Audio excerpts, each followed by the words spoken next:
নামাজ শুরু করতেই আপনার পাশে কে এসে দাঁড়ায়? এমন এক ঘটনা যা আপনার হুঁশ উড়িয়ে দেবে। আপনার সাথেও কি কখনো এমন হয়েছে? আপনি সারাদিন নিজের কাজে ব্যস্ত ছিলেন, মন একদম শান্ত ছিল, কিন্তু যতক্ষণ না আপনি আল্লাহু আকবার বলে নামাজ শুরু করলেন, হঠাৎ করেই মাথার ভেতর চিন্তার ঝড় শুরু হয়ে গেল। যে ভুলে যাওয়া কথা, যে জরুরি কাজ, যে পুরনো স্মৃতিগুলো সারাদিন যেগুলো মনে পড়েনি, ঠিক সেই সময়ই কেন মনে পড়তে শুরু করে? বিশ্বাস করুন, এটা শুধু আপনার মনোযোগের ঘাটতি নয়, এর পেছনে আছে এক ভয়ঙ্কর কারণ। ইসলামে, বিশেষ করে হাদিসে, এই ঘটনাটির স্পষ্ট উল্লেখ রয়েছে। এটা কোনো কাকতলীয় বিষয় নয়, বরং একটি পরিকল্পিত ষড়যন্ত্র। যখন একজন মুমিন বান্দা তার রবের সামনে দাঁড়ায়, তখন সেখানে এক বিশেষ শয়তান উপস্থিত হয়। তার নাম হলো খিনজাব। হ্যাঁ, খিনজাব। সে সাধারণ শয়তানদের মতো নয়, তার একমাত্র কাজ হলো আপনার নামাজ নষ্ট করে দেওয়া।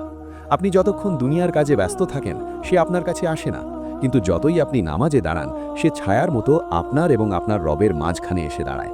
এখন শুনুন, হাদিসে এই ঘটনাটি কিভাবে বর্ণনা করা হয়েছে। খিনজাব নামাজ পড়া ব্যক্তির একেবারে কাছে এসে যায়। সে আপনার কানে, আপনার মনে কুমন্ত্রণা বা ওয়াসওয়াসা দিতে শুরু করে। সে আপনাকে সেই সব কথা মনে করিয়ে দেয় যা আপনি মাসের পর মাস ভুলে গিয়েছিলেন। আরে, তুমি সেই চাবিটা কোথায় রেখেছিলে? তোমার তো অমুক ব্যক্তিকে উত্তর দিতে হবে। তোমার সেই কাজটা এখনো অসম্পূর্ণ। সে ইচ্ছাকৃতভাবে আপনাকে দুনিয়ার চিন্তায় জড়িয়ে ফেলে।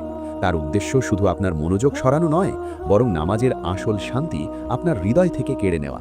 সে আপনাকে এতটাই ব্যস্ত করে ফেলে যে আপনি ভুলে যান আপনি কার সামনে দাঁড়িয়ে আছেন।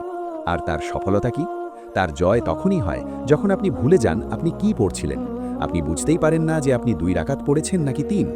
মানুষ গুনতি ভুলে যায়, সিজদা ভুলে যায়, শরীর নামাজে থাকে কিন্তু মন থাকে বাজারে বা অফিসে। এগুলো সবই সেই খিনজাবের কৌশল।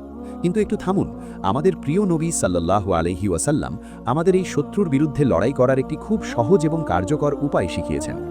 নবী করিম সাল্লাল্লাহু আলাইহি ওয়াসাল্লাম বলেছেন, যখনই তুমি নামাজে খিনজাবের উপস্থিতি অনুভব করো বা তোমার মনোযোগ বিচ্যুত হতে থাকে, তখন সঙ্গে সঙ্গে আল্লাহর কাছে আশ্রয় চাও। মনে মনে বলো, আউযু বিল্লাহি মিনাশ শাইতানির রাজিম।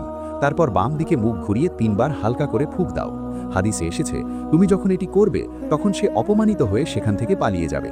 তাই পরের বার নামাজে মন বিচলিত হলে ভয় পেও না, খিনজাবকে দূর করো। যদি আপনিও চান আল্লাহ আপনার নামাজের হেফাজত করুন, তাহলে কমেন্টে আমিন লিখুন। আর দিন সম্পর্কে এমন আরও ঘটনা জানতে এখনই চ্যানেলটি সাবস্ক্রাইব করুন।